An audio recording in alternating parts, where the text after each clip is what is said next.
being 10 o'clock, I'm going to go ahead and call to order this board working meeting, SaddleBrooke Homeowners Association number 2. Excuse me, for those of you who haven't been to our board working meetings, the difference between these meetings and a regularly called board meeting, at a regularly called board meeting, we have certain items that are always on the agenda, such as current financial reports, current reports from the executive director, and F&B.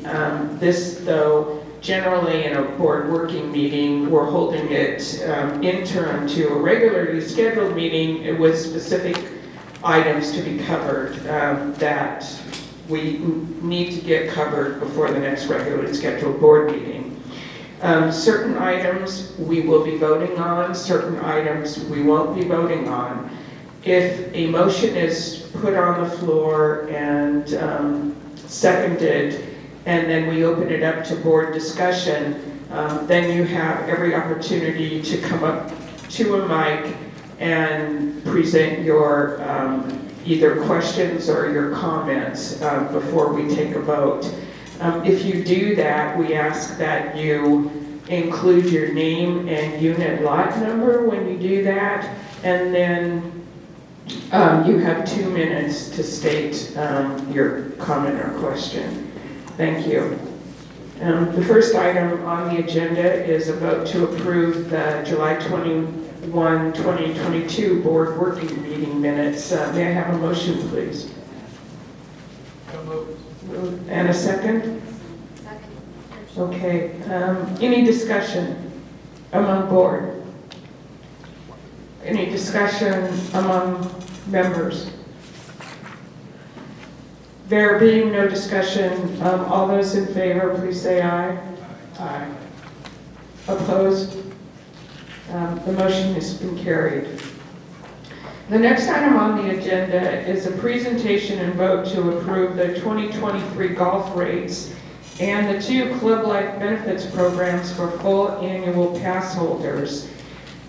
This presentation will be made by Matt Hudson, our golf pro, and in the zooming in are Seth Chury and Allie Marquette, who are with ClubLife and have worked hard with staff to get this developed.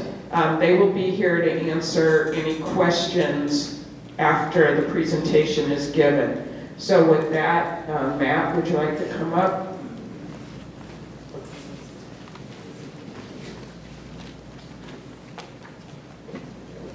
All right, good morning.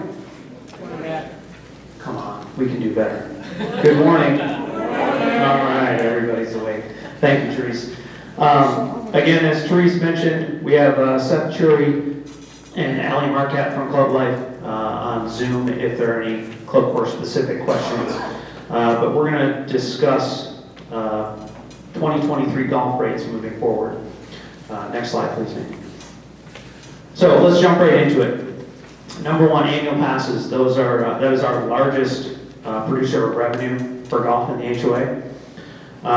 The first thing I want to tell everybody and make you aware is that, first of all, how many annual pass holders are in the room right now, current?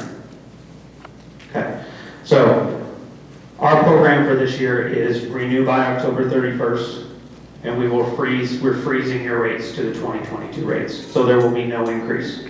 Okay, we'll talk about benefits and whatnot in a moment. But the key to that is that we wanted to at least do everything we could to take care of the people that have supported us the most in the past. So we appreciate your loyalty. We appreciate you guys spending your money with us and playing golf with us. And we want to do everything we can to make sure that you continue to do that. So along with that, Club Corps has 2 programs. One is called ClubLife, and the other one is called X-Life. X-Life is a playaway program that there is a $50 monthly fee for that. However, when you pay your annual fees prior to October 31st for 2023, we are going to include that for the remainder of 2022. So if you renew by October 1st, you'll get October, November, December complimentary. Okay? As of January 1, you have a choice. You can either continue with the billing for that at $50 a month, and it's a great program. There's a lot of benefits to that program that we'll get into in just a moment. Or you can choose to cancel, whichever you prefer. Okay. Also, if in the future, this is to be determined, if in the future that any type of initiation fee or whatnot is to be imposed for new members, then you are not susceptible to that. Okay. Okay, so, Matt, yes. Matt, just a clarification, that initiation fee is only if you want to take advantage of the Club Life programs, correct? No. That is if there is a decision made to institute some type of initiation fee, then they are not held to that. It does not apply to them for an annual pass. Hey, Matt, Yes, sir. is this just to join the Club Life benefit programs, or is that initiation fee just to renew without joining those programs? That is if at some point in the future, if there is an initiation fee added to the annual pass program, then they are not, then, like, let's say you're an annual pass holder right now. If you renew, and then January 1st, there's a decision to add an initiation fee due to, the capital investment we're making in the facilities and so on and so forth for new members, or for new annual pass holders, then we would not come back and say, you have to pay us $500 or whatever for an initiation fee. We wouldn't do that. But again, it's only for... It's not for Club Life, it's for an annual pass. Correct. Initiation fee. Yes, and it's not something that is occurring right now. However, if it does occur in the future, that's a big if. Then for an annual pass, for new annual passes, we would not come back to our old annual pass holders and say you need to pay this initiation fee. Okay. Okay, so let's talk about 2023 pricing. So any new annual pass holders, as of January 1, pricing is going from $39.50 to $4,200. Still have the second discounted fee for the full annual second person. So again, if you're renewing in 2023 as the second person in the household, you'll freeze at $3,800. The full annual for the second person goes to $4,000 for new. The afternoon annual, again, will freeze. If you are a current afternoon annual pass holder, will freeze at $2,850. And then new annual pass holders will have a slight increase of $3,000. Next slide, please. Okay, so we're going to continue with the same program that we've done in the past. So I think there are a few of you that I recognize in the room that took advantage of this in the past as well. But if you sign up for your annual pass, let's say October 13th, then we will provide the remainder of the year complimentary. We will also provide the complimentary access until January 1st to the X-Life Playway Advantage program for those who would like to enroll in the program. So X-Life is, you don't have to enroll in it, but it is free for the remainder of the year. So all you have to do is tell us at January 1st that you don't want to continue if you don't want to. Otherwise, we're happy to have you. What is X-Life? We're getting to that, Bob. Oh. All right, so let's talk about benefits for the annual passes. So the same benefits that we've had in the past will still remain. So for a full annual, 50 baskets of practice balls, we give a 10% discount on guest fees if your guest lives outside of SaddleBrooke. Sorry, next slide, please, Mandy, my apologies. 10% discount on hard goods, 20% discount on soft goods in the golf shops, a couple of guest passes per year. Again, guest has to be from outside of SaddleBrooke. Range basket pricing remains at $4 per basket for our annual pass holders. And then the new one this year is the ability to access and enroll in the Club Life Network programs. Again, those are all the same as they were last year. We just added the opportunity for the Club Life Network programs. The afternoon annual passes, the benefits stay exactly the same. 25 baskets of practice balls, a 5% discount on greens fees, again, for guests who live outside the gates, 1 guest pass per year, 10% discount on soft goods, and then range basket pricing remaining at $4. The big difference is that the Club Life Network programs are a benefit of a full annual pass. So those are not extended to the afternoon annual pass holder. Next, please, Mandy. Okay, so let's talk about the 2 program options available to full annual pass holders. So number 1 is complimentary for all annual pass holders. It's club benefits. So this excludes the afternoon pass holders. So with that, you are allotted 2 rounds of golf with a preferred greens fee per month at participating clubs, and that does not include the Tucson market. Okay, so Oro Valley Country Club and Skyline Country Club are not included in that complimentary program. Okay, but again, if you travel, right, look at your club core properties and see where you're going to be and see if you can take advantage. If you're going to play, take advantage of a lower rate at a property you may not be able to access without. Okay.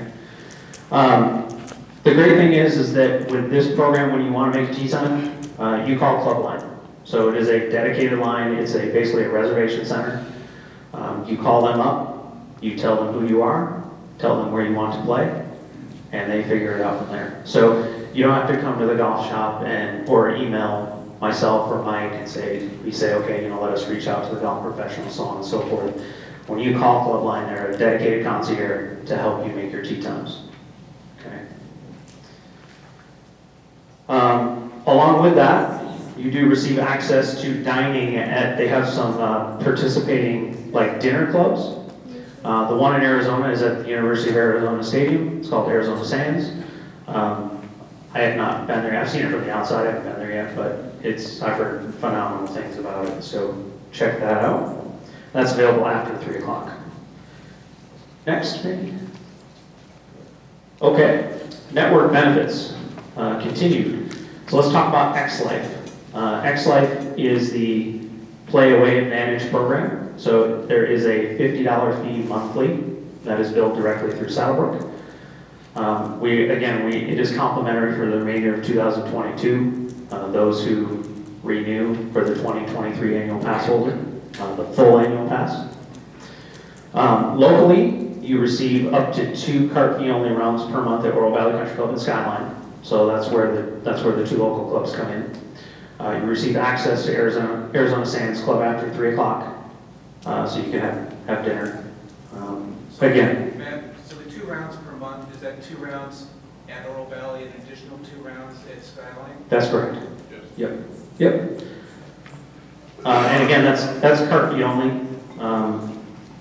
and that does change just a little bit based on the club you go to. Every club is just a hair different, but they're all pretty close to about the same. From a national travel standpoint, you're allotted up to 2 rounds per club per month. And play rates and cart fees apply at most clubs in the Club Core network. So the program itself is based on tiers. So if you've got tier 1 being the super high end, the highest end, and tier 4 being the lowest end, then we are actually tier 2. So based on where you are a member or where you are an annual pass holder in our case, where you go basically decides what you pay. So if you're at a 2 club, which we are, and you go to a 3, then you would pay a lower rate. You would pay a lower rate, right? But if you were to go up to a 1, which is the very high end, then you would pay just a little bit higher. Okay, so it's all dependent on what category the facility falls into. Okay. If you don't want to travel with your clubs, which is really kind of a pain, Club Core properties have premium Callaway rental clubs at a preferred rate. It's typically about $25 per set. Guaranteed best rates on overnight stays at more than 1 million hotels nationwide with Club One hotels and online service exclusively for members. Benefits Finder with comprehensive list of where members can golf, dine, and use club amenities.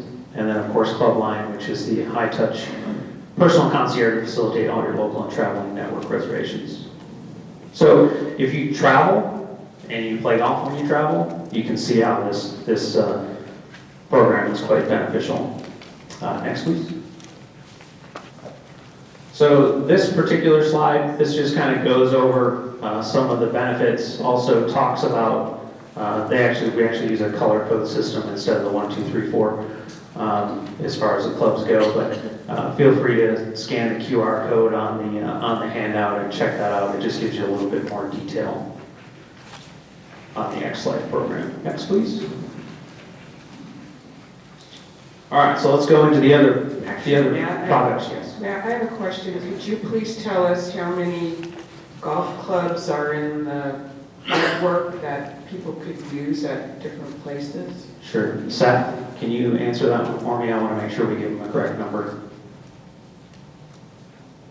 Michelle, go ahead. It's between 300 and 400 clubs. Yeah, so there's a significant number of clubs that are available to you throughout the country, again, if you travel.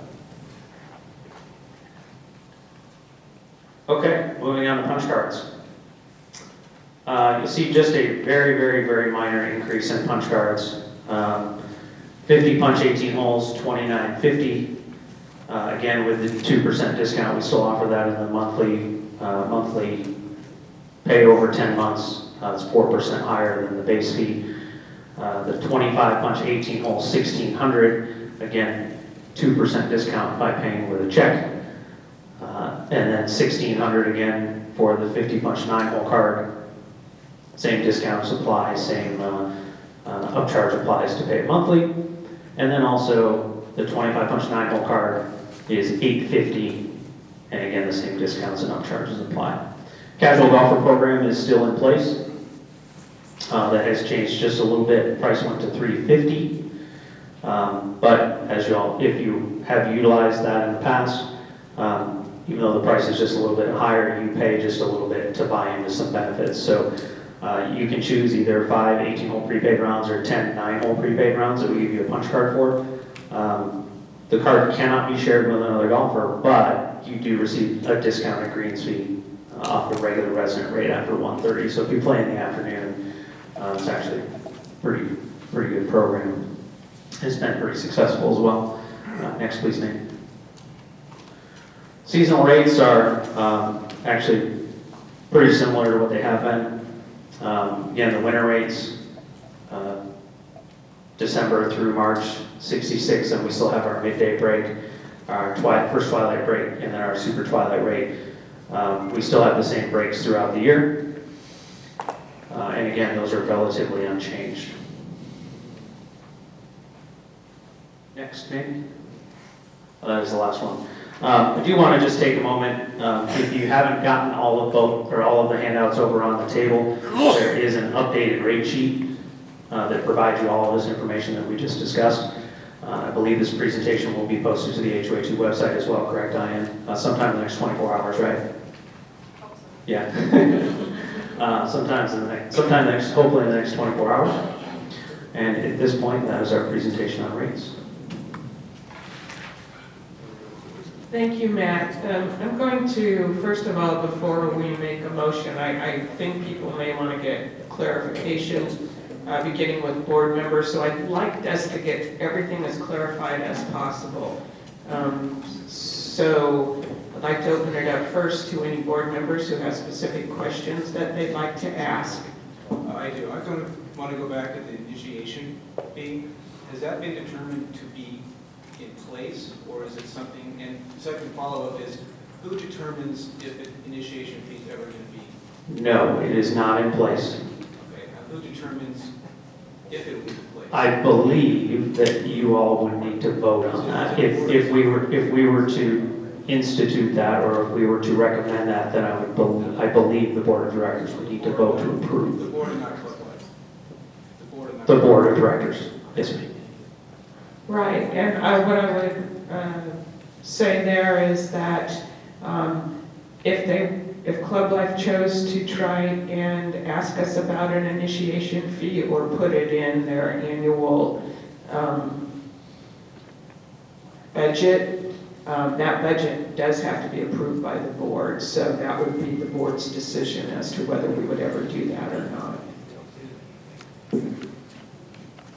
Teresa, or Matt, or Seth, or Michelle, or Ally, actually.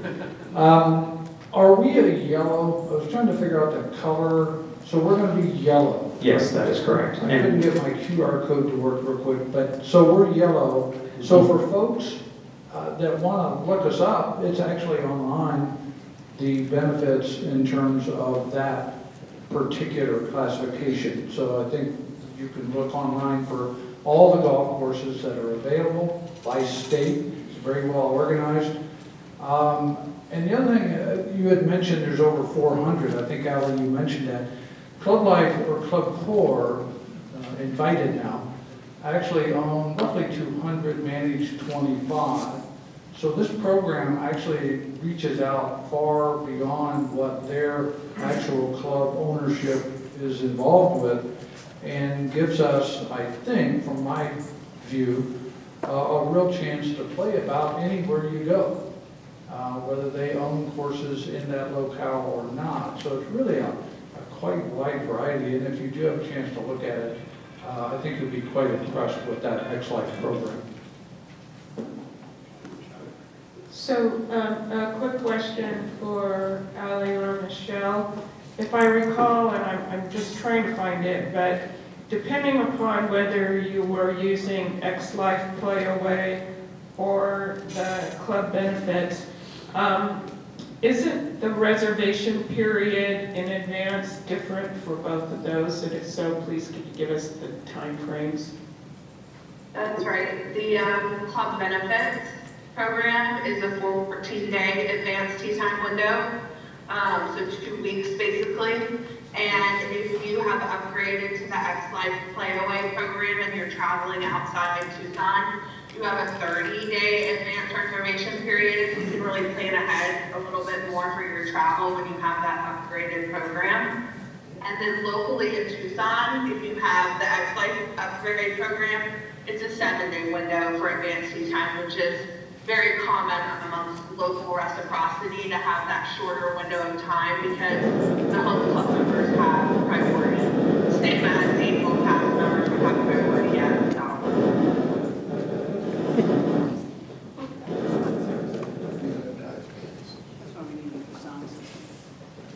Fair. Sorry, we had a gremlin get in here. Did everybody hear what she said? Yep. Okay, cool. Thank you. No problem. Do any other board members have any questions?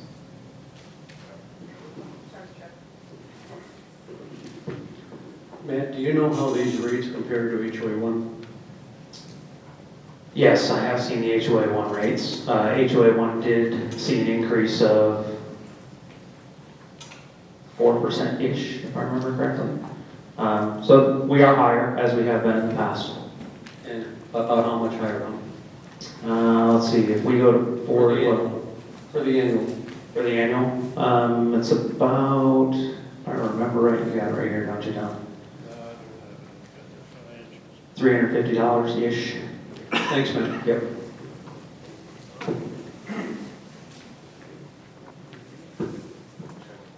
Any other board member questions? Okay, so now what I'd like to do is ask for a motion to approve the rates package for 2023 and the usage of the 2 ClubLife programs. So moved. And a second?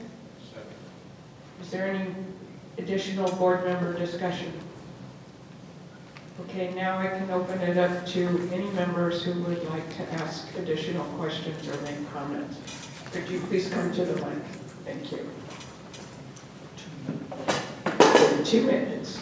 Unit, name, unit, lot number, correct? Bill Coleman, Unit 46, Lot 22. What's the difference between invite and club life? I keep seeing these 2 terms. So actually, I'm gonna let Seth answer that question. But I think he's on mute. Or Michelle. I can answer it. So Invited is the new branding for the Clockwork brand, which is our parent company, right? So Clockwork is what most people know of, and then they changed their name to Invited earlier this year. They are the entity that owns and operates most of our assets, right? ClubLife Management, the team, Seth, myself, Allie, and the rest of our team, we work only with our management clients like SaddleBrooke. So third-party management, working with boards like your board here or single owners of clubs. So ClubLife Management, we're a dedicated division that helps and works with clubs like SaddleBrooke. And we're owned by ClubCorp, which is now called Invited. So it just adds a little bit of confusion, but we're all one big happy family, but we're dedicated to you guys. Are we going to be called Invite or Club Life? It'll be called SaddleBrooke. Absolutely. Our branding remains in the background unless there are opportunities when we're talking about the network and your access to other clubs. We're not changing the name of your club. We're not changing the branding of your club. Without board approval, we may change a logo in the future to make it look a little bit different, but it'll still be called SaddleBrooke, The Preserve, and Mountain View. I see Invite in the monthly or the weekly newsletters, and I see Club Life and other information. And I don't understand why it's closed. That's I'm having a hard time hearing that now. That's Can you repeat it? yes, the gentleman mentioned that he sees some information come out as Invited and some come out as Club Life, and that it is confusing. So that's something maybe we can work on, and yeah. Absolutely. Yeah, we can work on that for sure. Thank you.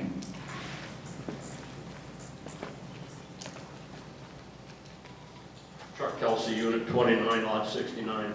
Question, Matt, the board, or Invite? We've got a logo up that says lifestyle support. Have any of you considered changing the 20-year-old that I know policy of not rebating the annual fee for someone that has a major life-threatening medical issue or family issue that causes them to be unable to play for an extended period of time? Seems to me as though if it's lifestyle support in the retirement community, we ought to consider that. And for 20 years, we haven't. Thank you. I get no answer, but thank you. No, I have an answer for you, Chuck, and I'm happy to answer that question. It's inaccurate. Your statement is inaccurate. Since I've been here, if someone has had an issue, they give me the information, we speak, we talk, and then I would go to the executive director, and then I would be the advocate for that individual. Sometimes, yes, some things are done. Sometimes, no. But it's on an exception basis.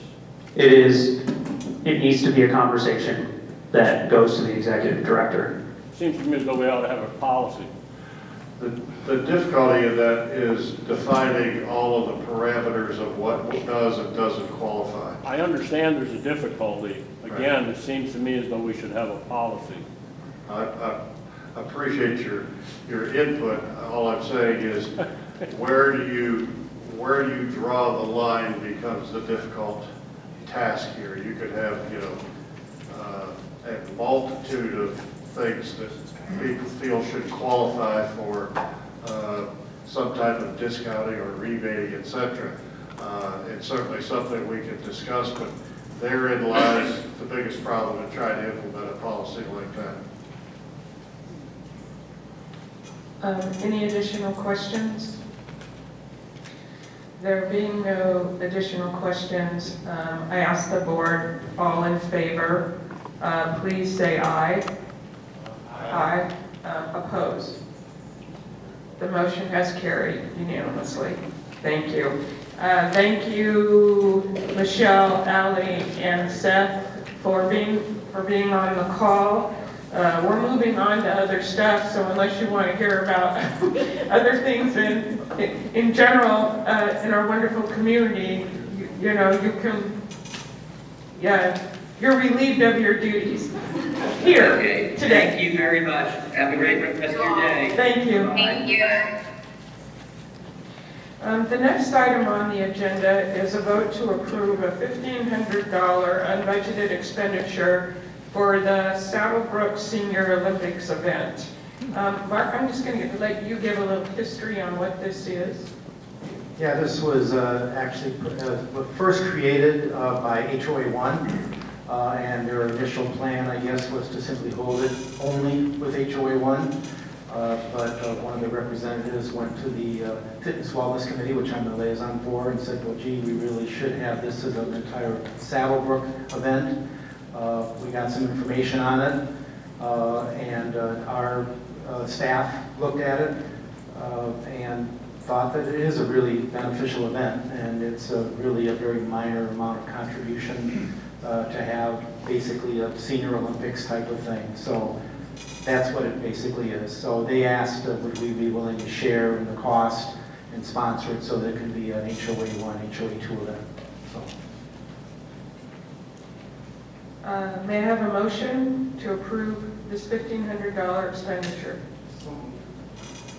And may I have a second? Any further discussion among board members? Any discussion among members in the audience? There being no further discussion, all those in favor say aye. Aye. Opposed? The motion is carried. I'm going to, before we move to the next item on the agenda, I wanted to say at the beginning of the meeting that I'm adding one more agenda item to the meeting, and that's a vote to approve the election committee charter. Years ago, we had an old charter for those community members who have helped us to run our elections. It used to be a much more arduous task when we did not have electronic voting. Then there was a task force formed to explore electronic voting and how we could use it in our community. And we did move to electronic voting, you guys recall, about 5 years ago. And the number of people actually needed to run it reduced significantly. However, I noticed with Bill Einecker, who's has been the chair of our elections committee, is that we've been operating under the charter for the task force. And what we really need to be doing is operating under the charter that we would have for the election committee. And so we worked one up, ran it by the board. It's pretty standard for one of our committees. And so may I have a motion to approve the election committee charter? Second, please. The motion has been moved and made and seconded. Is there any comments among board members? Any questions among homeowners? There being no further questions, all board members in favor, please say aye. Aye. Any opposed? The motion is carried. Thank you. The next item on the agenda is a vote to approve the final version of the RV parking rules to the Rules and Regulations Committee. I have a question of clarification. At what point are we allowed to make an amendment, if we have one, to this motion? What you're allowed to do is make comments on it and ask for an amendment to be made. Okay. Okay? Thank you. It would have to be after the motion has been made, and then we go into our discussion period. Thank you. Okay, so I have a motion to approve the final version of the RV parking rules. So moved and seconded, please. Thank you. It's now open for board discussion, and then we'll go to member community discussion. So I've asked Don to walk us through a little bit how we've gotten to where we are. Okay, well, the journey has been long. predates my involvement with the Rules and Regulation Committee.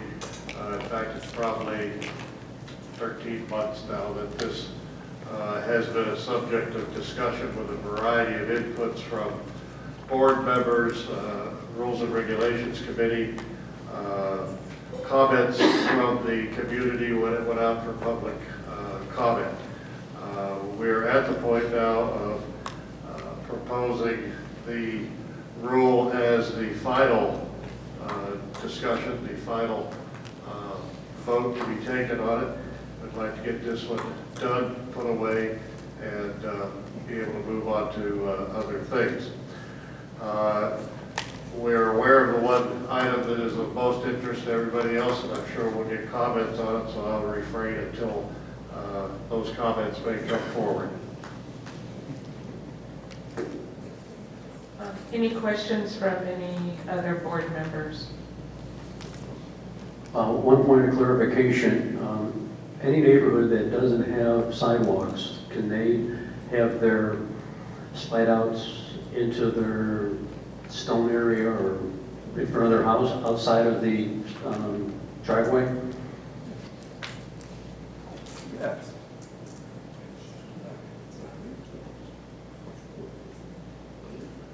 I don't know that that's discussed, but if there is no sidewalk, there would not be any pedestrians walking through that area.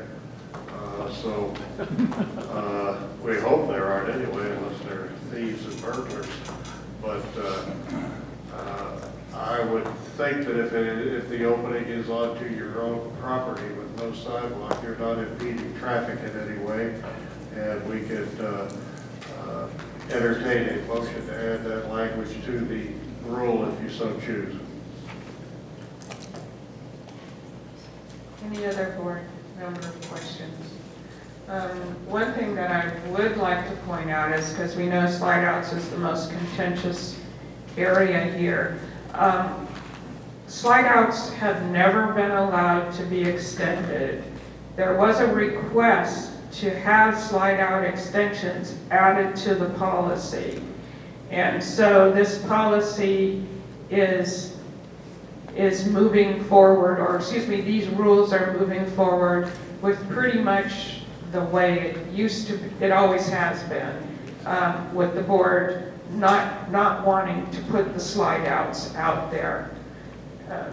Okay, and so since there are no more questions or comments from the board, we'll now open it up to the community. Please remember, you have a 2-minute time period. Michael Lean.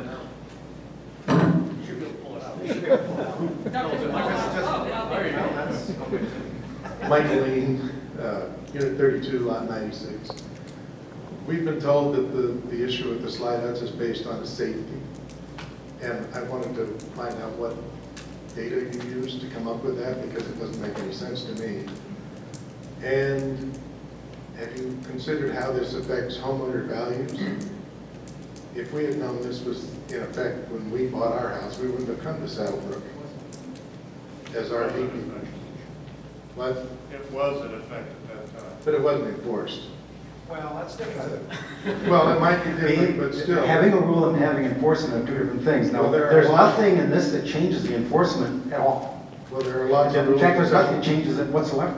There's lots of rules in SaddleBrooke that are not Okay, enforced. so whatever you were Such doing as- before, you keep on doing. If you were choosing to ignore the rule before, you can choose to ignore the rule and continue to ignore the rule and take the chance of getting a fine. But there's absolutely no change to anything from the last 5 years in what you've been living with.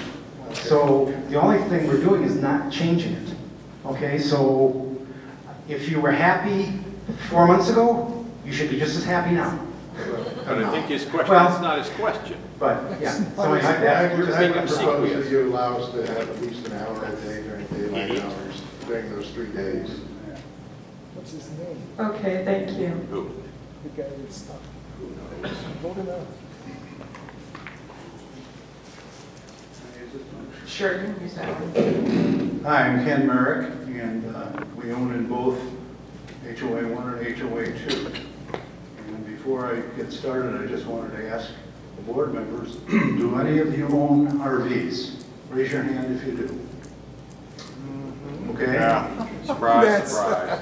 Okay, that's very interesting. And then second of all, have any of you attended our SaddleBrooke RV Club meeting?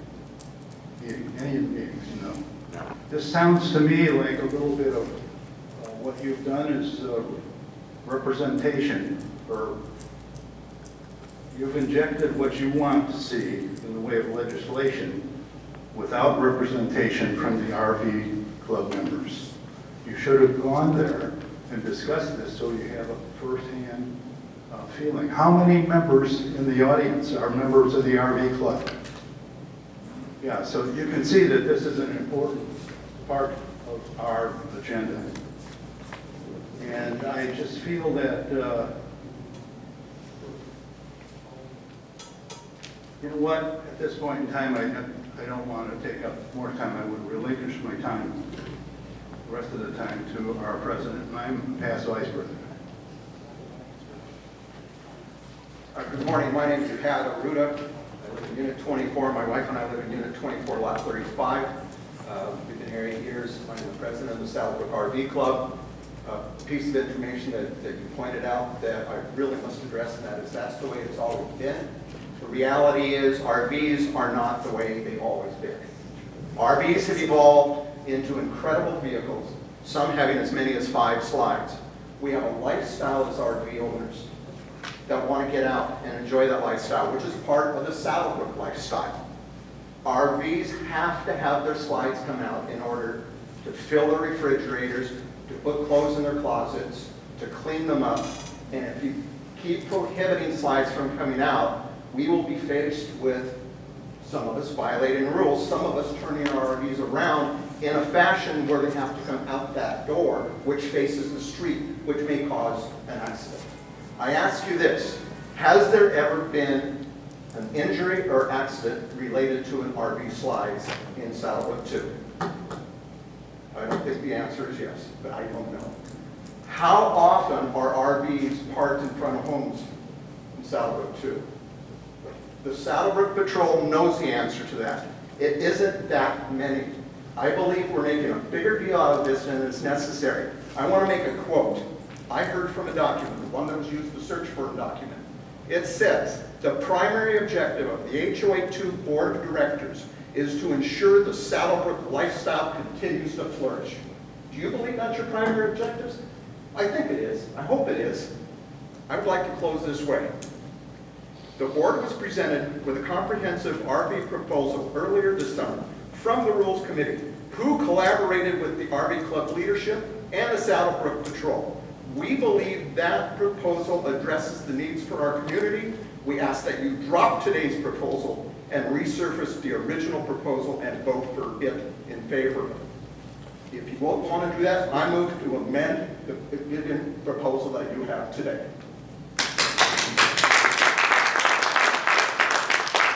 Is there a second? Can I ask for a second? How do you do that?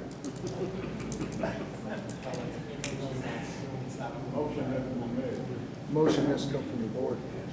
Does the motion have to come from the board? Does the amendment have to come from the board? Yes. We are pleading with you folks. This issue is contentious. It's a non-issue for a lot of people. Okay, thank you, but you're past your 2 minutes. Thank you. Any other member can now come forward and have their 2-minute time period. And I would just like to add a couple things. To say that there was no representation is inaccurate. If you recall, this was put out for a 30-day comment period to all homeowners in SaddleBrooke 2, to all homeowners in SaddleBrooke 2. And the majority of the comments, the most contentious area, had to do with slide outs, with a number of people stating the danger they see with it. So I'm just adding that.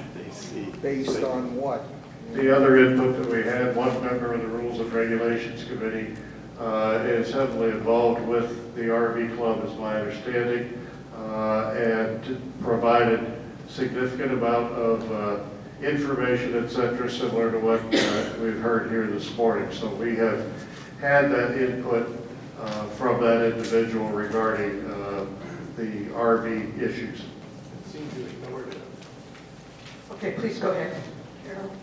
Excuse me, Carol Taylor, Division 49, Lot 116. I just want to point out that not all roads are created equal. And our road has a twist in it, has a turn, a sharp turn, and an RV parks on that sharp turn. Well, the RV doesn't bend with the road. So it's kitty corner, across the bend. And if they have their slides out, it would make that turn very, very dangerous. So I know that the slides can be 12 feet to 25 feet. 25 feet more out into the road.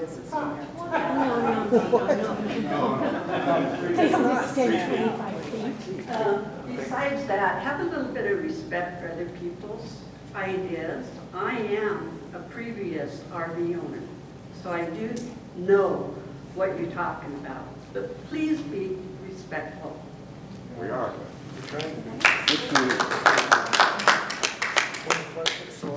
I am Carol Dowell. I'm Unit 25, Lot 60. I am not a member of the RV Club, but I am an RVer. I have a little bit of an issue with the time limits on when we can do things for those of us that like short trips. I can keep my RV 2 nights. If I bring it over in the evening, I pack a day, and I don't leave till the next morning, which most of us do. That RV stays ready for me to leave at 6 in the morning. If I come home after the weekend, I can't leave it overnight to pack. So my suggestion would be, let's have a 2-day limit before a trip and after a trip. Don't give me a 7-day window, because it means I can't go away for the weekend. It just makes it really difficult for RVers to do that with those time limits. My RV's small, it doesn't have any slide outs, but I think the time is another issue that needs to be looked at. Thank you.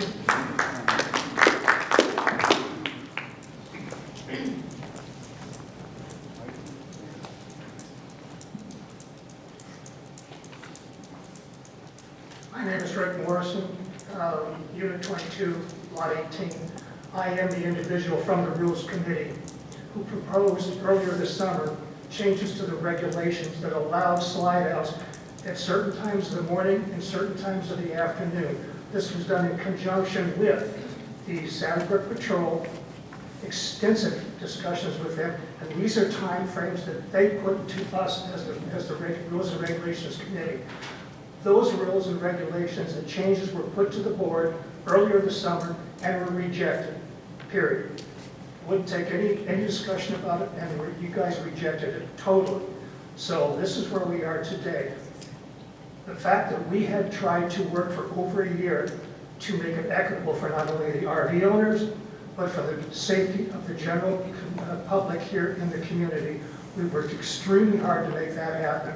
And so I think that, as Pat has suggested, that we look at an amendment and readdress this issue so that we can have it equitable for not only for the RV club owners, for the RV owners, but for the general safety. As somebody had mentioned earlier today, if you turn an RV around so that that slide is facing your property, you are now required to exit that RV into the lane of traffic. You're begging for an accident to happen. You're walking out to your RV from your home with piles of clothes, food, not really safe to be out in the lane of traffic to exit and enter your RV.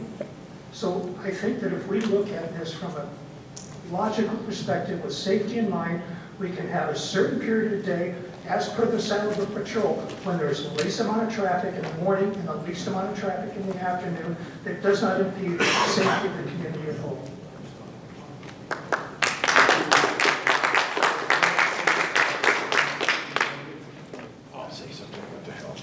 See if I can make a few enemies. Hi, my name is Steve Sherwood.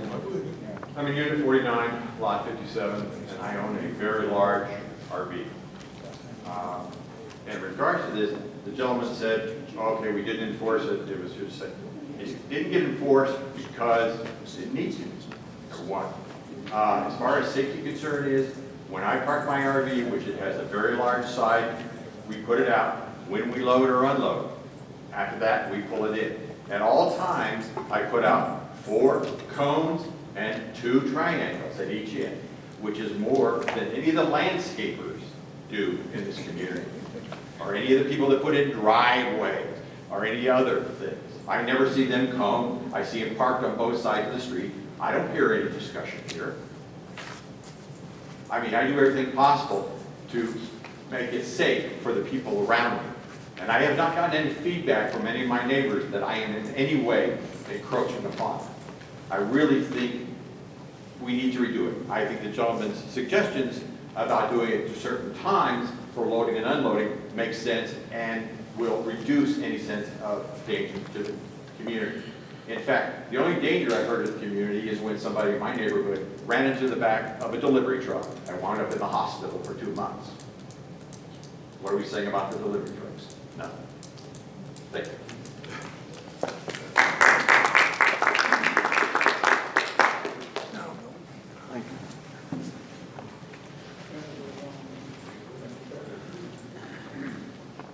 Hi, my name is Chuck Baldwin, Unit 46, Lot 104. I want to reiterate what everyone said from the club before. When you've got an RV, you can't load the refrigerator in most of them unless you have the slide out. So you're going to get people violating whatever that is anyway, because they just can't get set up. The other thing is, I am very concerned about your reaction to anecdotal and notational fears from people who have no idea what's going on. And as you do not have RVs or know anything about it, you're in the same boat. You're reacting emotionally to a response from the community that is not logical. Look, guys, we got a 25-mile-an-hour speed limit. People don't go running into things that easily. I don't think there's ever been an instance where an RV has been responsible, slides on an RV, have been responsible for an accident. So I'd like you to follow a little logic, think about it, allow some time. We don't want our slides ruined. We don't want anybody running into them. We just want to be able to get our refrigerator loaded so we can go on a trip. It's illogical to say, well, this is a danger to our safety. It's not. You have no proof. You've got nothing but people reacting to it. Hello, Mr. Mark. How you doing? Thanks. Thanks for looking at me. You're not listening. No, I'm listening. No, you're not. No. Okay. But it's not logical. The safety people have been involved in the discussion.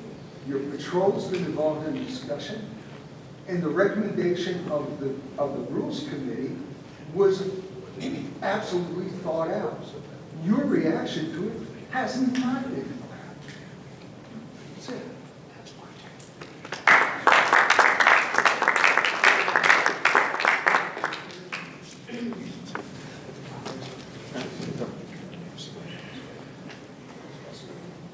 Hello, I'm Karen Bird, Unit 15, Lot 40. I was not going to get involved in this because I thought it was just common thinking that as RVers, people have put in not hundreds, but thousands and thousands of dollars in RVs. And we follow the rules. We're rule followers. That's one of the reasons we're here. And this is just my personal opinion, but I've seen this over and over again with other controversies. There is an elephant in the room. It's a bias against specific groups. And I feel as though, and this is crazy because I just watched Peaky Blinders, which took place, it started in the 20s, and they were against Irish people and they were against gypsies.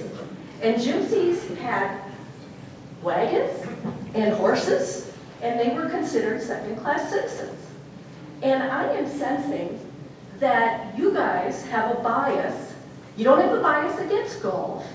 You don't have a bias against tennis.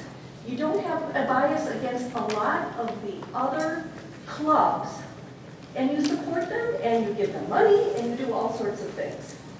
My question is, we're not asking for money. We're not asking for anything other than just being allowed to, and the comment about 25 feet, no disrespect implied. I don't know what kind of RV has a 25-foot slide out. I mean, honestly, they might be 5 feet. I mean, I have 5 to 7 feet. I have a small RV. They go out 3 feet. 30 inches. I'm sorry? Anybody know how long theirs are that are bigger? 38 inches is the maximum. It's the extension. The extension. It's the width, not the length. No disrespect I didn't intended. mean feet, I meant in inches. Oh, you said feet, and that's why you got the Yes, I the meant input inches. that you got. Inches, not feet. Women were better with We can load ours without having to take the slides out. We never put our slides out. But my question is, why is this such a big deal? Why? How much time has been wasted on this? Too much. Yes, yes. And it's just, what's the right word I'm thinking of? Common sense. You know, we don't want our rigs hurt any more than we want to hurt anybody. Gosh, we've got too much invested. Okay, thank you for your comments. Thank you.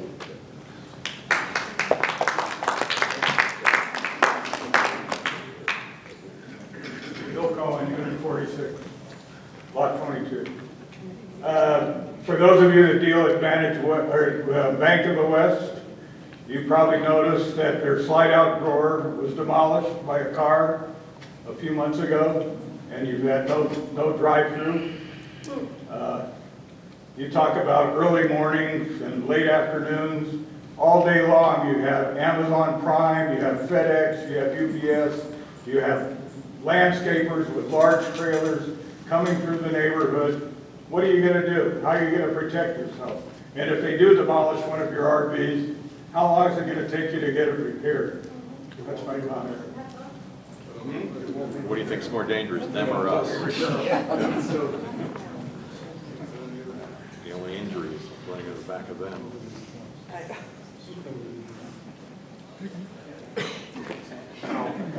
Just one clarification, I guess, and really I am listening, okay, and trying to keep an open mind. But I think the one thing you have to remember is that the board doesn't make a decision, first of all, based on prejudices. The fact that we don't own an RV really doesn't impact our decisions any more than we don't own or participate in a lot of the other clubs.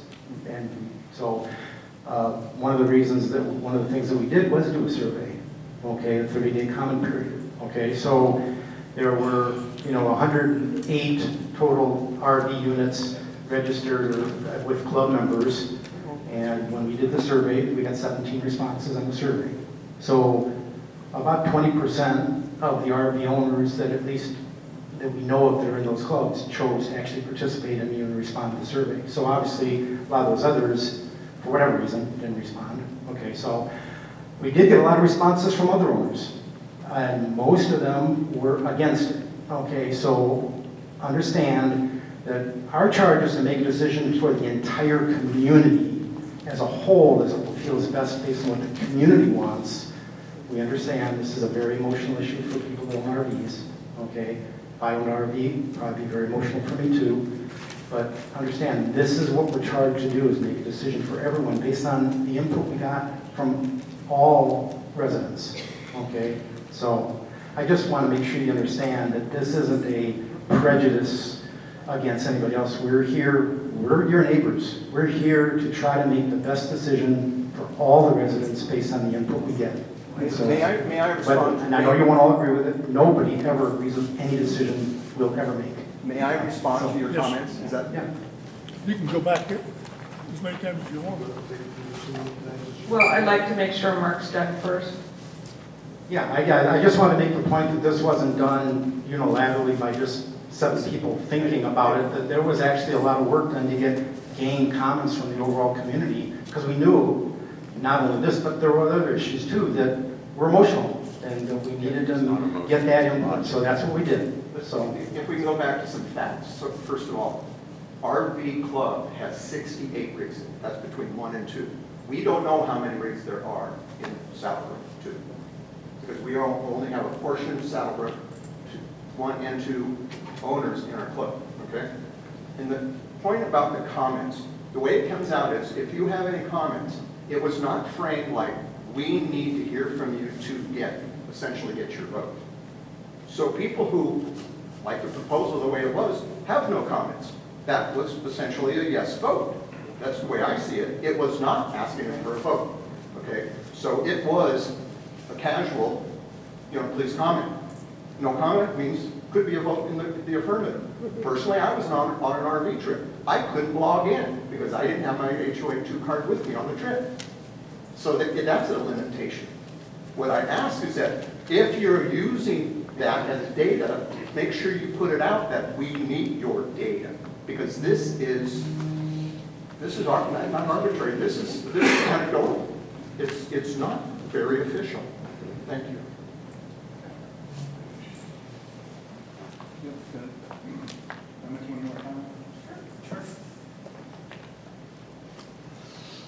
I'd like to point out that I'm glad that you look at all the clubs and, without bias, and you make decisions based on that.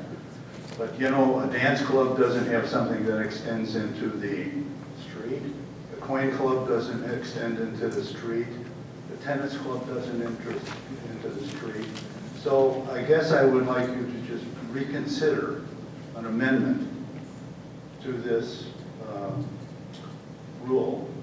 And it would be a big help to many of the people who are in the RV club and future people who come here that have RVs and know that the rules will help them.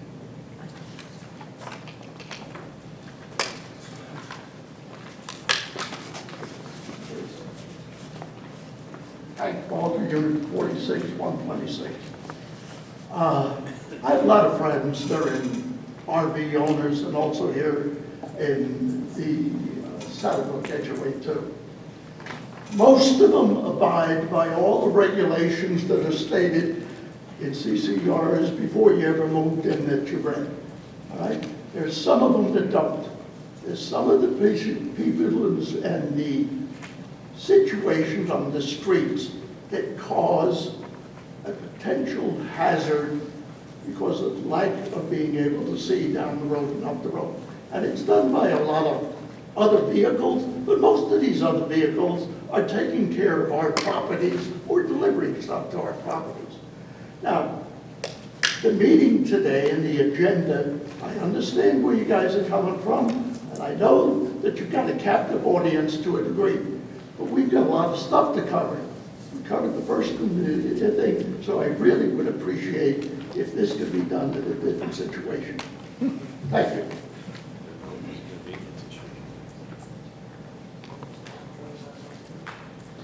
I'm not sure if I'm in order because I'm a member of the RV club, but I live in HOA 1. Am I allowed to comment? No, you're not. No. The same holds true for every HOA 2 homeowner going to an HOA 1 board meeting. You cannot comment at their meetings. Question? Therese? Yes. We have a lot of members that could not be here today because they're on the road enjoying the RV lifestyle. Some of them sent you emails. Have you had the opportunity to share these emails with the rest of the board? They have been given to the rest of the board, and in fact, Dan Lineker has responded to those emails. Most of them, we were trying to offer an alternative to pulling your slide outs. And I will say that what we had put forward was that while you can't park your RVs overnight in the HOA 2 parking lots, there's nothing that stops you from parking there during the day. And that possibly a workaround would be that you put your product, whatever your products are that need slide outs, or you put stuff in your RV, or you take your car and load it and have your RV up here at the parking lot already, pull your slide outs out, put the stuff in that needs to be put in, pull your slide outs back in, and then, We have a residential refrigerator in ours that runs on 110. I can't find a power outlet over at the parking lot to load my food. I have to have it cold before I put it in. It's not a reasonable alternative. And we have to have several parking spaces open in order to do this. And so you've got club members for all sorts of activities filling these parking lots. There's no place to park. okay, thank you. And one last comment, I have to say this.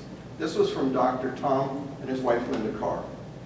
He says this, "I pray cool heads and clear minds can remedy this impasse." Thank you. I'd just like to say, and I appreciate all the comments, and certainly this is an emotional issue. I didn't quite think it was this emotional, but obviously it is. Yeah, I will tell you though that it does bother me a bit that somehow comparing this board to some horrible group that is against a particular issue, I think is really not a service to this board. And I think, Bart, you did a great job of explaining in great detail that what our responsibilities really are. I will tell you, in my opinion, I don't own an RV. Wish I did. My wife wouldn't let me, so I'm sorry. I'm not in that, that RV world, unfortunately. But you know what? This is a safety issue, and had on the agenda been a vote to allow slide outs out in the road, I'm not so sure this room would be just as full, if not fuller, of the people who made a significant effort to make comments when the comment period was provided. So, I'm sorry, but for me, it is a significant safety issue. I ride a bike, I see people walking. There's any number of ways that those slide outs can be a hazard to people in the road. I do appreciate the fact that loading and unloading is a concern. I really, really do. I wish there was some way I could help that, but it doesn't personally trump my concern for safety of the HOA2 homeowners that live here. So that's just my opinion. How many accidents can you? It's only going to take one. Really, I get that all the time, truly. Do you want to be here when the one occurs? When the one bike that didn't look up, didn't see it, when the one RV, and I've seen them, they put their slide outs out, no cones, no nothing, I'm going to be in it for a minute, and here we go. It happens all the time. I've seen it, you guys have all seen it. It's a safety issue, I'm sorry. It really just is, for me, a safety issue. So, sorry, that's my opinion. Why don't we eliminate golf carts then? There's more accidents in golf carts than anything that you've talked about. That's true. Okay, thank you. I think we've covered this topic long enough. I would like to say that regardless of the outcome of this vote, this is a vote of these 7 board members. And board members turn every year. And that regardless of how this vote comes out, if it's not in your favor, and there's two different groups here, significantly the golf, I mean the RV people, but you can try again. And so I just want to put that out there. Okay, Chuck, you would like. Is there any way that there can be electrical available in the parking lots so they can plug them in when they're doing their work in their RVs?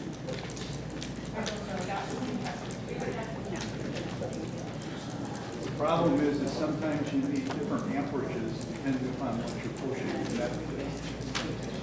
It has to be level before you can slide. So I just drive up and... Okay, thank you. There being no further discussion, may I have a vote? All those in favor of to approve the final version of the RP parking rules as they've been seconded. Please say aye. Aye. All those opposed? Okay. That being said, the motion carried 6-1. Please make sure, Diane, that you do list Campbell as the opposing vote. Thank you. So is this the first step in outlawing RVs in the HOA completely? Actually, No, I want to hear about the golf stuff. we're off that topic now. If once I adjourn the meeting, if you want to ask comments, you can. The next item on the agenda is to vote to approve Don Sanders to the golf committee. May I have, so moved, please? A motion? So moved, and may I have a second? Second. Okay. Any discussion among board members? Any discussion among members in the audience? There being no further discussion, all those in favor, please say aye. Aye. Any opposed? Okay, the motion carries. The next item on the agenda, and this goes back for many months now, but we, at the May board meeting, we had received the outcomes from the quotes, or the bids that were received for the renovation at the Mountain View Golf Course in 2023. At that time, the vote approved to go into negotiations with Desert Reflections, which offered the best value for the work to be done. And then the purpose now is to approve that contract. We did perform a unanimous written consent that allowed us to sign the contract so we could get things going. The purpose today is more about, there has been contention, we've heard it from homeowners, we've heard it amongst individual board members about the cost for the cart path that would go between holes 9 and 10 to relieve traffic congestion in the parking lot. One of the biggest concerns was that the amount listed under that particular bid item was $197,000. And a lot of homeowners and some board members were thinking that was too much money to have to spend for a cart path. Since that time, the board was able to get more information about how that particular component was bid on. It didn't just include a cart path.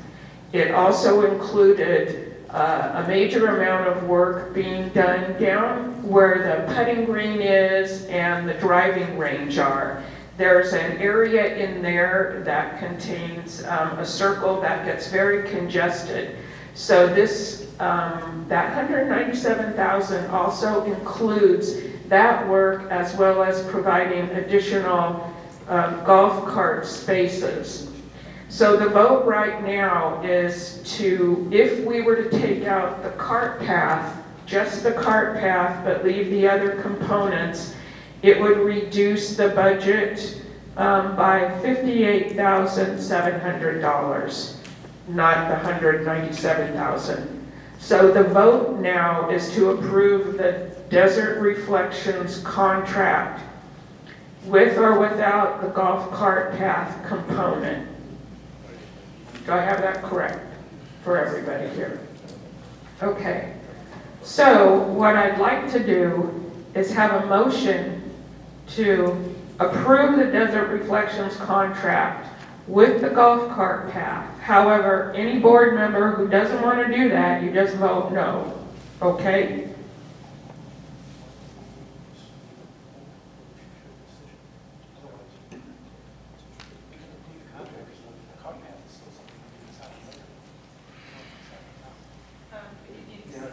Yeah, I guess I was the one that was involved in writing the contract, helping negotiate the contract. We can approve the contract. The cart path, $197,000 price on the cart path, which we found out after the fact was maybe not clearly labeled, unfortunately.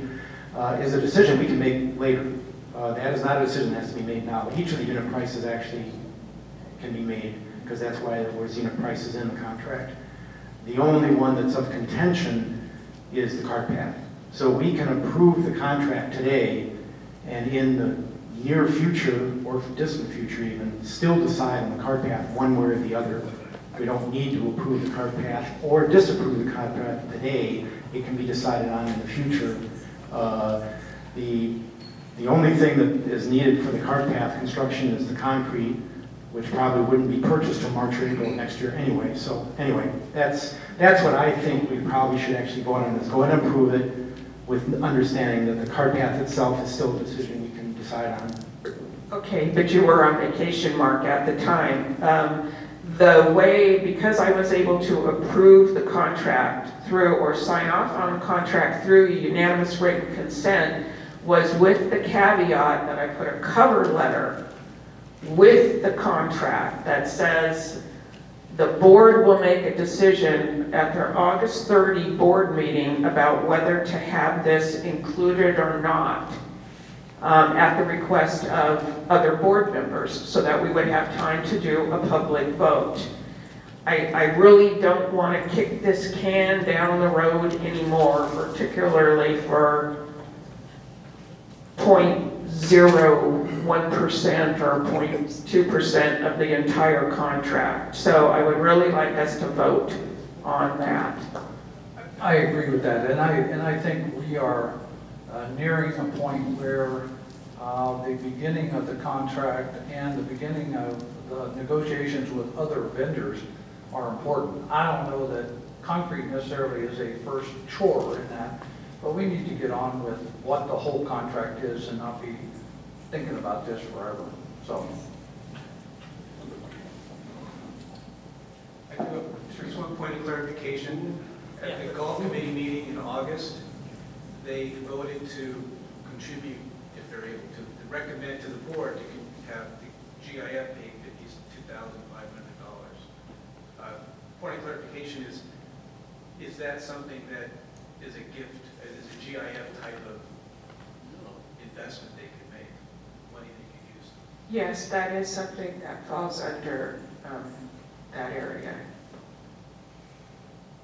Joyce, you look like you were going to make a comment? No? I think that's a separate question, but No, right now. it is optional. Yes, yes, we. Recommendation has been made to the board to use those GIF funds. Yes. Okay, that being said, may I have a motion to approve the Desert Reflection golf contract with the golf cart path? Yes. So moved. Yes, for me. May I have a second? Thank you. Any more discussion among the board? Discussion among members? Can I make a quick comment? Just a quick comment. You know, going backwards, it's good to reflect on this whole process because it's been a long process. But we started off looking for bids on this entire project, and this is the biggest project that HOA2 will ever do up to this point in time, and I don't know in the future. And we asked 6 people. We got 3. Desert Reflections was the best cost at $5.6 million. We had a 7.2 and 11 something. So this is, Mark did an incredible amount of work on supporting the contract, supporting the legal language associated to it. It took a long time. We also did due diligence on Desert Reflections. They're a company who does this kind of work all the time. They just completed a project at HOA1. They were the project coordinators for their 2 greens that they just redid.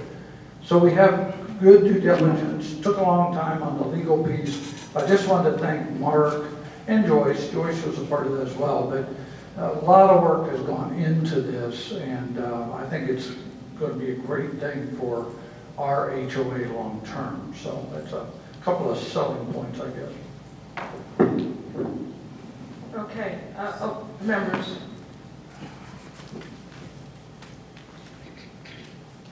Chuck Kelsey, Unit 29, Lot 69. This this cart path issue has going on for a long time, and it is a safety issue. I'm a little concerned that nobody mentions safety, but I appreciate Dan's comment. It only takes one. I would encourage anyone that has an accident, if we say we are not going to do it, to sue the daylights out of this place. Because we will have consciously made a decision to do something that negatively impacts the safety of not only our residents, but anyone else that comes to the community.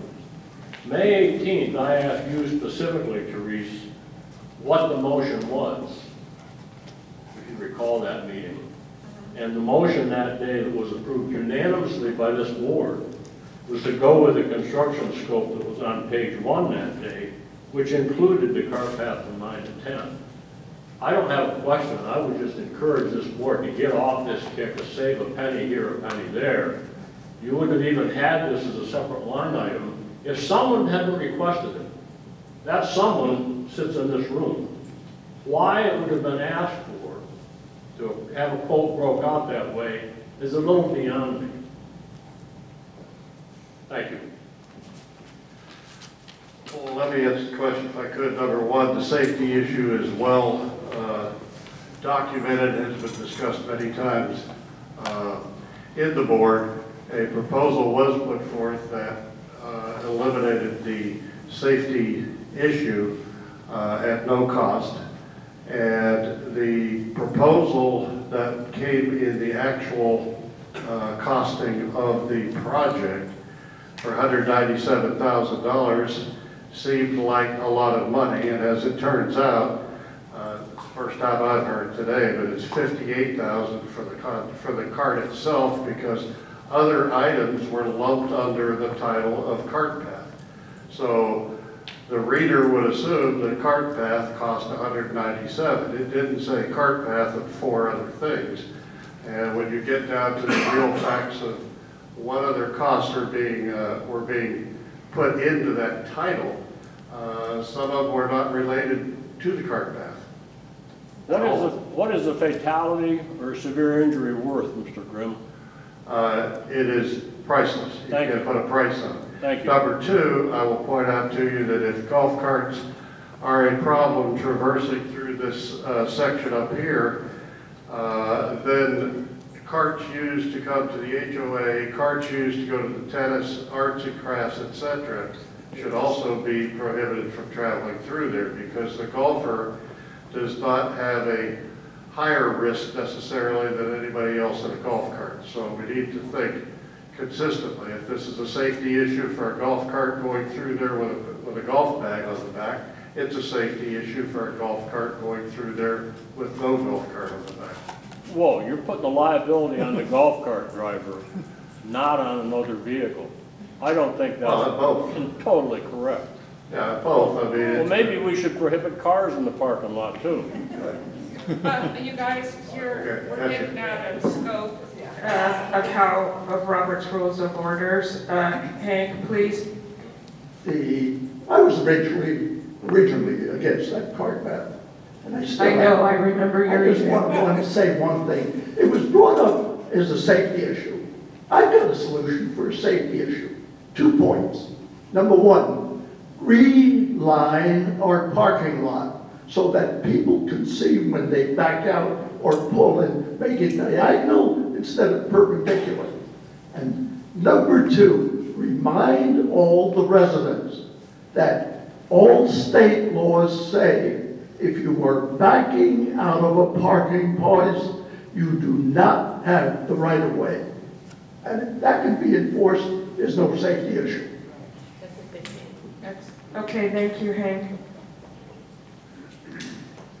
There being no further discussion, I'd like a vote. All those in favor of the motion as it is written, please say aye.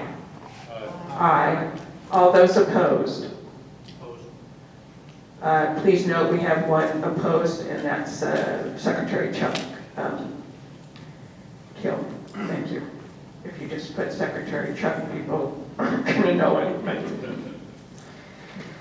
Okay, moving on. The review of With moving to ClubLife as our third-party golf management company, they have taken a look at the golf charter, the golf committee charter that we currently have, and have made some recommendations, as well as several members of the board. When you look at the charter as it is currently written, it appears to have items in it that are somewhat the responsibility of ClubLife. And so some recommendations have been made to either go to this new one or modify the existing one so that it reflects more accurately the whole role of the golf committee. I had passed out to all the board members a copy of what the ClubLife recommendations were. I asked for comments on those. I did get some from Director Grimm. I did not hear more than that. Where I'm trying to go with this is we need to take a look at this charter. We need to decide what exactly our recommendations are to Mark, who's the primary liaison for the golf committee, that he can take to the golf committee and say, these are recommendations of what the board is looking for. So this is not a vote, this is, can we talk through this a little bit? Yeah, I've looked at both, and actually, if you look at the big picture, the chart we have in place right now in 2019 is not fundamentally very different from the one that ClubLife has suggested. There are some differences in wording.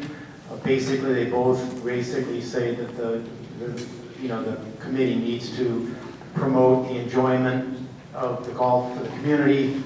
There's different ways of wording it, but fundamentally, there were only a couple of real changes of any significance at all in the two. So the goal would, for me, would be to simply merge the two, present it to the golf committee, to ClubLife and the board, and come up with just a common document that I don't think is going to be that difficult to do, quite frankly, other than just cleaning up a lot of differences in the wording and the way they approach it. So anyway, that's just kind of a general comment. Again, we're not voting on anything today. We just wanted to discuss a little bit. So let me just, I think the discussion is about minor wordsmithing. I really am not impressed with that much difference that we're looking for. I do want to apologize to the golf committee, though. I may have overstepped, and I did overstep, by assuming that the board really was in sync with the idea of keeping the 2019 charter. There were board members, and rightfully so, they have the right to look at these documents, and they have had conversations and have had the ability to make comments associated to it. But I did want to apologize up front, because I really thought we were in okey-doke shape. I think we really still are. I don't think it's a big deal, but I do want to apologize, assuming that none of my board members have any kind of a spear or something. I don't want to fall on my sword here, but if they might hustle around and find one, I guess I would. But anyway, I apologize to the golf committee. I just want to go on record by saying that.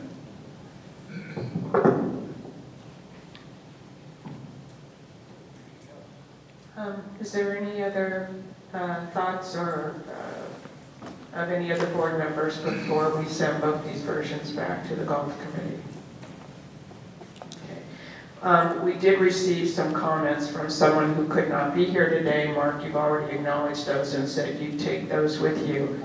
I would say, me personally, my biggest concern in the current version is the second bullet under purpose, which when I read this, and I guess there could be interpretation several different ways, but I read it that the golf committee will be recommending greens fees, golf cart usage, et cetera, et cetera. And I personally don't want that myself, because if we're paying a third-party management company $10,000 a month to help us get a better bottom line, we need to respectfully be listening to them.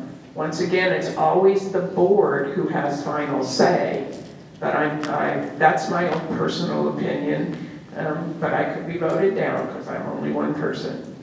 Okay. Are we allowed to talk it over? After I adjourn the meeting, because there's no vote. We're not going to have a vote. I'm just following Robert's rules, sorry. It's no worry. We just got to fix the misinformation here. Yeah, the critical thing from my viewpoint is we have a contract signed with a third party, and we do not need to have conflict between a golf committee and that agency, the third party agency, when it comes to who's responsible for what portions of activities that impact the golf. As you saw today, ClubLife worked with Matt pulling together the rate cards, etc., and that's part of what their contract says they're there to do. And it's not to denigrate any fashion the golf community or the golf committee, but a staff can only have one boss at the end of the day, not several people telling them what they need to be doing. Okay, so it doesn't sound like any other board member has any more comments to bring forward, okay, on this subject. Okay, we are going to move off of this subject, and the next item on the agenda is to vote to discontinue funding the Golf Improvement Fund as of January 1, 2023. And Joyce, I'd like you to talk us through this, if you would, as to the reasoning. Okay, the golf improvement fee has been a portion of the annuals and the pay-as-you-go fees that's been designated to go to a fund to provide for improvements that the golfers would like to see. And a key part of that was that the golf committee would be monitoring that and coming up with their recommendations. The decision would always be put to the board to make as to where those funds would be applied. The funds have been used for a few minor things. They're sitting there right now, about $175,000. And the reasoning that we're looking at here is that the golf has experienced a great subsidy over the last few years, ever since we've taken over, and it has not been decreasing. And I think that the pricing of the golf, in my view, has not really taken into account that the golf improvement fee would be an add-on. And so in my view, it has been just taken away from the golf revenue and set aside for this other purpose. And I think that going forward, we need to just set the rates, and that those funds that we have set aside for the purpose of improvements of golf should be used for those purposes, and that the golf committee should be making their recommendation to us. But I think that the golf improvement fee has not worked out as we thought it would, and has really only just detracted from the revenue that we applied to the golf. Does any other board member have any discussion? I agree with Joyce. I think it's essentially affected our subsidies each year by the amount that goes in, and I don't know that that's a big deal, but I think with all the work going on and the financial stress we have, I just don't see why we need to have a golf improvement fund at just one time. We're doing a lot of work, good work, for the golf amenity, and I think it's time to get on with that side of it, not putting money into a golf improvement fund. Okay, and from my perspective, I don't think it's a solid business practice to do this, because if we That's what we have the CIF for, is for new amenities or features that we'd like to add to the community. If this goes on with golf, then do we start having Lifestyle charge an extra buck or two for tickets to use to go to events so that they have a pocket of money over here? Or, I mean, I could just see it exacerbating, and I'm not sure that it's a healthy business practice, which is why I'm not really in favor of keeping it going. So I have a motion to discontinue funding the Golf Improvement Fund as of January 1, 2023. Move, may I have a second? Second. Okay. Any further discussion among the board? Open to the... Matt Camping, Unit 49, Lot 147. The Golf Committee supports this action. Thank you. Well, that being said, if there's no other member comments? Yes. Will this affect the dues for next year? Because this has always been rolled into the price. Does this affect Matt's earlier presentation? No, it will not. Okay. Pay your money, Chuck. Just trying to save $50, man. Okay.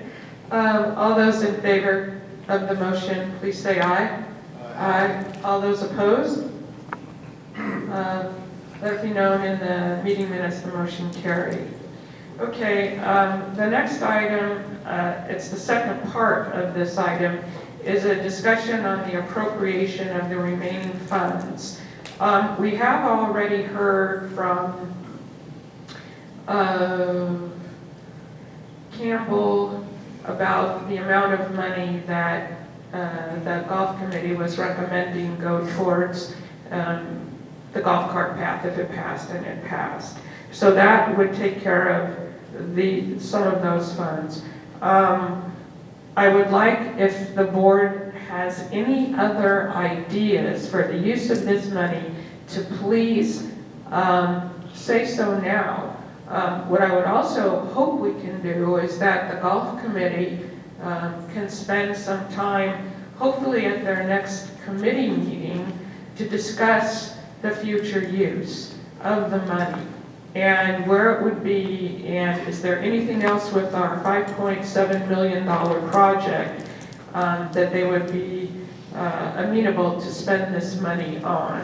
And I say that because we got a lot going on.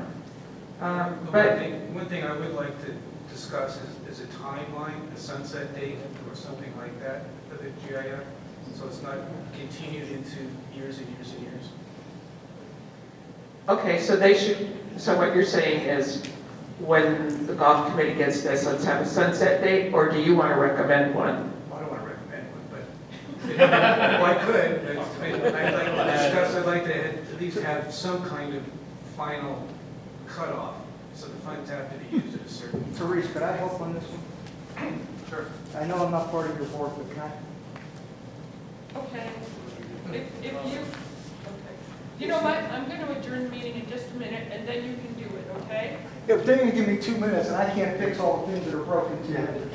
Yeah, I mean, I'm the liaison of the golf committee. The golf committee, the committee has done actually a study and analysis of recommending about 22 different action items all across the golf courses, and they're actually been rated.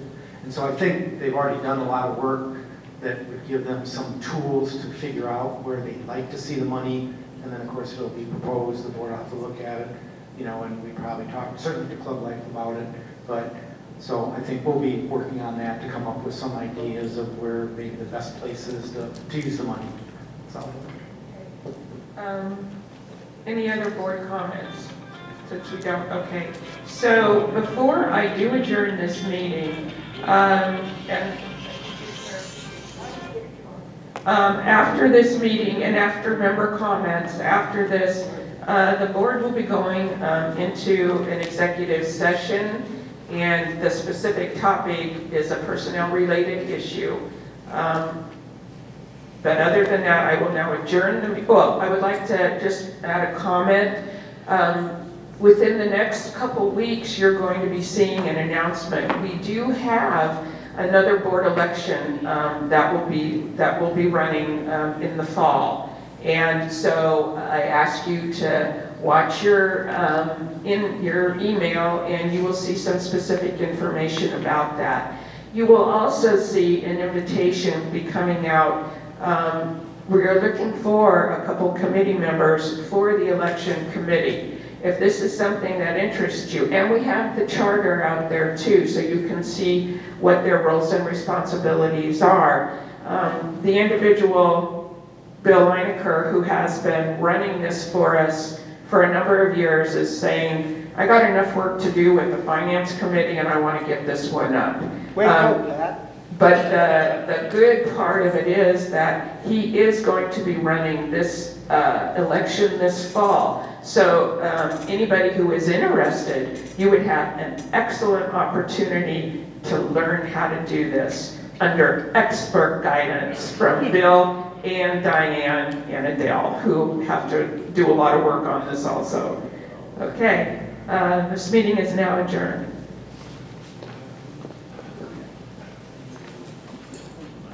Matt Campick, Unit 49, Lot 147. The Golf Committee does have a detailed proposal on how to use the GIF funds. All we do is work on behalf of the board. That's what we've been doing for the last 20 months.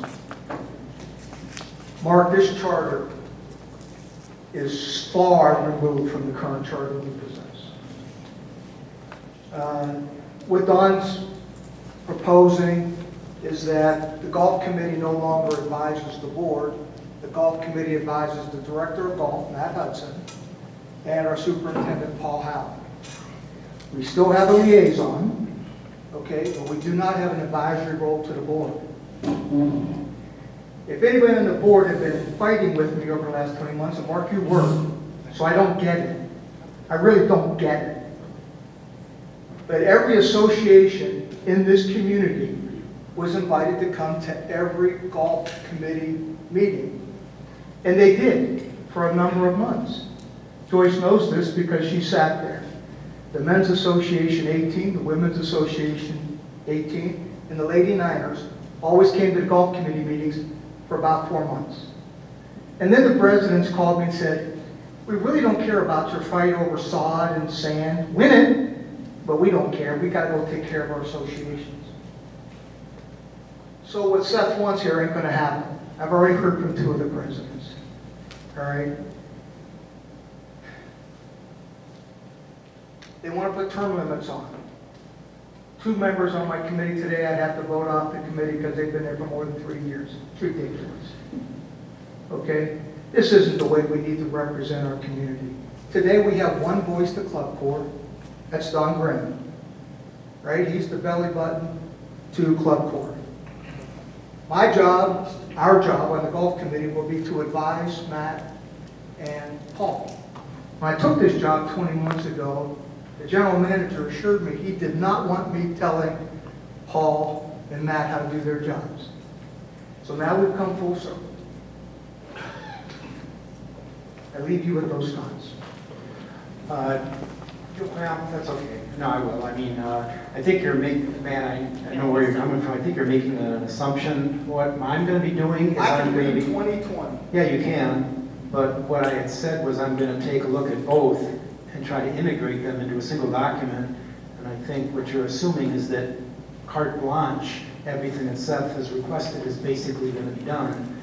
And I think you're putting the cart before the horse. I haven't even done the proposal analysis. I think there are certainly some things that we're going to be kept from the 2019, and one of them very well may be that we still want to be able to get input to the board from the committee. The fact that it's not in Seth's recommendation doesn't mean it's not going to end up in the final recommendation. So I just wanted to let you know that there isn't, we're not voting to simply eliminate the 2019 and accept Seth's carte blanche. What I was going to do is try to merge them into something that would make sense for everybody. So, with all the respect I can muster, you weren't in the 2 August meeting with these 2 people. You weren't in that meeting. No, I was not. Okay, so you don't know what was said in there, you don't know what transpired in there. That's true. But I know what the agenda is. Okay? The agenda is not what you're articulating. And if we haven't learned anything here today, we're not communicating fully across this team. For example, Don didn't know about the cart path, 58 grand. I knew about it a week ago. Okay? Information that Don knew has not come to me. Why did I not get this charter from you, from Dan, from Don? I got it from Therese Butler on Saturday. So am I a little frustrated, Mark? Yes, I am. Okay, because there's a lot going on here. I understand. Okay? Saturday is when I got back from a 3-week vacation. Okay, so I was buried with about 50 emails when I got back on Sunday morning, so.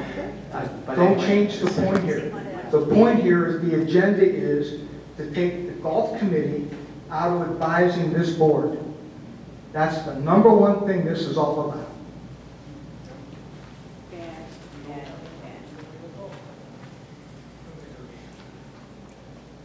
Red Benedict, lot 132, unit 45. I'd like to take a little bit different cut at this. I looked at the draft that was online the other day, and I think what I noticed immediately is what Matt just said, that the role of the golf committee would be an advisor to ClubLife and would have no interaction with the board. I don't know if that was your intent or not. That was what I read in the document. The board has several committees. Those committees are put together to help the board. The board deals with a very wide range of issues. It needs some additional help for analysis, expertise, insight, and so the board does this routinely with all the committees. From my point of view, I think the board still needs a golf committee that advises the board. I understand what Don was saying. You don't want too many people trying to direct, and I use the word direct as opposed to advise, ClubLife. ClubLife works for the board through Don, is the way I understand it's put together. There's nothing wrong with a golf committee that works for the board providing those results to ClubLife to consider on their recommendations to the board. If you do not have an independent golf committee, you've got what ClubLife gives you, what you all have internally, what future boards have internally, and that's all. And so as you're going through this, I would strongly recommend that you retain a golf committee that is independent, works for the board. You may want to use expertise from the HOA people to provide inputs through Don or however you want to do it for ClubLife, but I would recommend you not change the golf committee so that it works for ClubLife. I think you will have an extremely hard time getting volunteers for that kind of committee. There's only one point I'd like to clarify. Number one, ClubLife doesn't report to me, doesn't work for me. I don't direct them. I am merely a facilitator trying to coordinate activities between ClubLife and the board. We decided early on that it would be not very efficient to have 7 people all calling up ClubLife with an idea or a response to some issue that might be in front of us. We decided to try and funnel that through one person. I became that person, and that's the role that I play.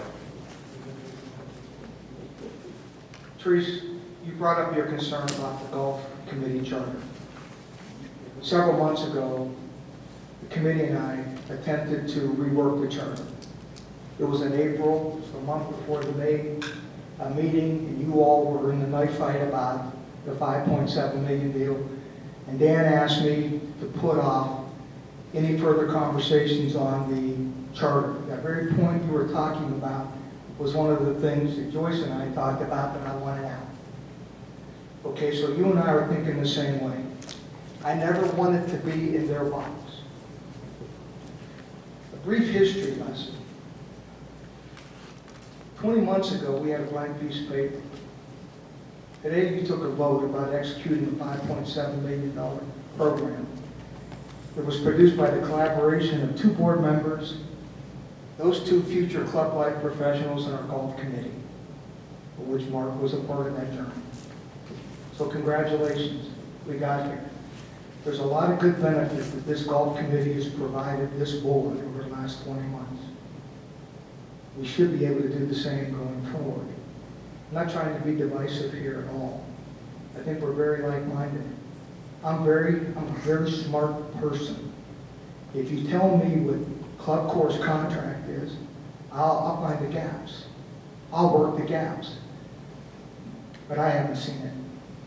Nobody is sharing information with me that allows me to be useful to you. As a matter of fact, communication has been non-existent between this board and the golf committee since your transition. Since Dan left, all I got in the last 48 hours is an apology letter from Dan, an apology letter from Mark.